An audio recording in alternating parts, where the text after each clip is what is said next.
আজকে পৃথিবীতে সবচেয়ে দামি বাড়িটা সৌদি আরবের বর্তমান প্রিন্সের বাড়িটা হলো সারা পৃথিবীতে সবচেয়ে দামি বাড়ি। ফ্রান্সে এই বাড়ি 5 একর জমিনের উপরে বাড়ি, 5 একর, শুধু 5 একর। 5 একর জমিনের উপরে মোহাম্মদ বিন সালমান যে বাড়ি বানিয়েছে, এটা সারা পৃথিবীতে সবচেয়ে দামি বাড়ি। সবচেয়ে কি সবচেয়ে দামি বাড়ি। আমি দুবাইয়ের বর্তমান আমিরের বাড়িতে গিয়েছি।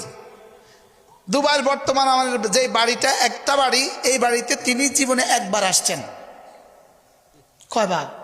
একবার। তিনি ওই বাড়িতে একবার ঢুকছেন, ছাদে হেলিকপ্টারে নামছেন, নিয়ে ভিতরে 1 ঘন্টা ছিলেন। ওই বাড়িতে রোজানা সাফাইয়ের জন্য কর্মরত মানুষ হলো 800। যারা প্রতিদিন কাজ করে এরকম মানুষ কতজন? 800 জন। এরকম হাজারো বাড়ি পৃথিবীতে আছে, লেকিন সবচেয়ে দামি বাড়ি মোহাম্মদ বিন সালমানের সবচেয়ে দামি বাড়ি। পৃথিবীর সবচেয়ে দামি বাড়ি কার? মোহাম্মদ বিন সালমানের।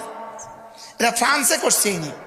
তো ইনার বাড়িটা 5 একর জায়গায়, আর শুধু একবার কালেমা বলনেওয়ালার বাড়িটা 10 দুনিয়া বরাবর জান্নাত। আপনারা যদি মনে করেন যে আমার বিশ্বাস হয় না, তা আপনি মরে যেতে পারেন।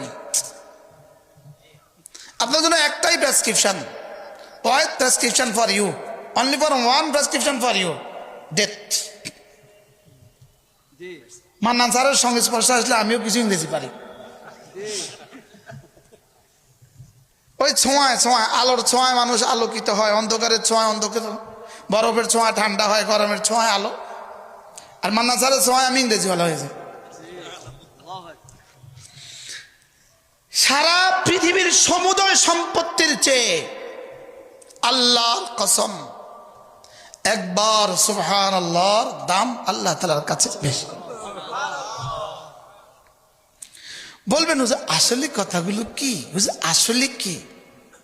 হুজুর আসলে কথা যেগুলো কইতেছেন আসলে হাসা নেই, জিজ্ঞান না একটু। কালকের সূর্য উঠবে কি উঠবে না সন্দেহ আছে, এই কথাগুলোতে কোনো সন্দেহ নাই। আপনাকে বিশ্বাস করাবার ভাষা আমার কাছে নাই,